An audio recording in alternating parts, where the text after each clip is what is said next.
વાગરા તાલુકાના સલાદરા ગામે તળાવમાંથી આશાસ્પદ યુવકની લાશ મળી આવી હતી. પોલીસે આગળની વધુ તપાસ હાથ ધરી છે. સલાદરા ગામના તળાવમાંથી આશાસ્પદ યુવકની લાશ મળી આવતા પંથકમાં ચકચાર મચી જવા પામી હતી. ઘટનાની જાણ થતાં જ વાગરા પોલીસે ઘટના સ્થળે દોડી જઈ પાણીમાં તરતી લાશને બહાર કાઢી વાગરા સામૂહિક આરોગ્ય કેન્દ્ર ખાતે પીએમ અર્થે ખસેડી હતી. જોકે મૃતકના પિતાને પોતાના સંતાનના મોત પાછળ અન્ય કારણ હોવાની શંકાએ ફરિયાદ નોંધાવવાની તજવીજ હાથ ધરી હતી.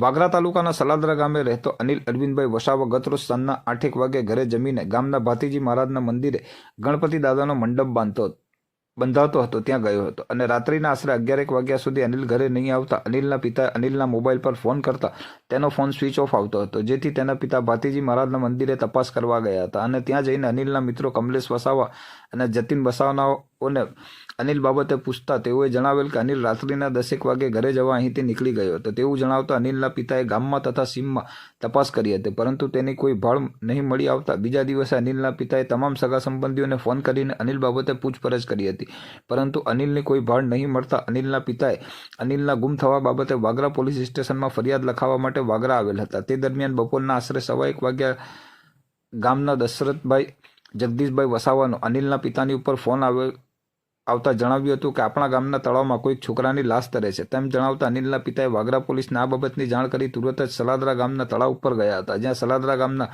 વિજયભાઈ વસાવા તથા દશરથ વસાવા તથા સંજય વસાવા તથા અશોક વસાવા ઠાકોર વગેરે માણસો ત્યાં હાજર હતા અને વાગરા પોલીસના માણસો ત્યાં આવી જતા તળાવમાંથી લાશ બહાર કાઢી જોતા આ લાશ અનિલને હોવાનું જણાવ્યું હતું. આ લાશ પાણીમાં રહેવાના કારણે ફૂલી ગયેલ હતી અને ચહેરો પણ ફૂલી ગયો હતો.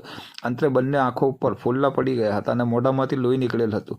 શરીરે કોઈ જાતના ઈજાના નિશાન હતા નહીં, જેથી અનિલની લાશને પીએમ અર્થે વાગરા સરકારી દવાખાને ખાતે લાવી પીએમ રૂમમાં રાખવામાં આવી હતી. સદર બનાવ બાબતે મૃતક યુવક અનિલના પિતા પોતાના પુત્રને કોઈક અગમ્ય કારણસર તળાવમાં ડૂબી જવાથી થયું છે કે અન્ય કોઈ કારણથી થયું છે તે બાબતની કાયદેસરની તપાસ કરવા માટે વાગરા પોલીસ સ્ટેશને ફરિયાદ લખાવી હતી. હાલ તો પોલીસે ઘટના બાબતે ફરિયાદ નોંધી આગળની વધુ તપાસ હાથ ધરી હતી. મારું નામ અરવિંદ ભીખા. મારા છોકરાનું નામ અનિલ. હવે અનિલ 4મી તારીખે રાતે 11 વાગ્યા પછી મેં ફોન કર્યો એટલે લાગ્યો ના, તો અમે ફરવા નીકળ્યા. પછી 4મી તારીખે રાતે અમે પોલીસ સ્ટેશન આવ્યા. અમને કીધું કે સવારમાં આવજો. અમે પાછા બીજા દાડા સવારમાં આવ્યા. તો સવારમાં આવ્યા તો પછી એવું કીધું કે આજુબાજુના ગામમાં તપાસ કરી લો. તો તપાસ કરીને અમે આવ્યા બીજા આજે 6 તારીખે પાછા આજે સવારમાં આવ્યા.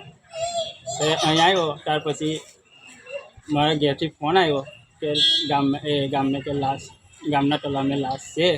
એથી અમે પછી અહીંથી પોલીસ સ્ટેશનથી પાછા ઘેર ગયા. પણ એ મારા છોકરાને ડૂબી નહીં ગયો, તરતા આવડતેલું જ, પણ એને મારીને લાખી દીધેલો છે. તમને કોઈની ઉપર શંકા ખરી? શંકા એના બાપ પહેલાં હું મારા છોકરાને ધમકી આલી જતા, છોકરીનો બાપુ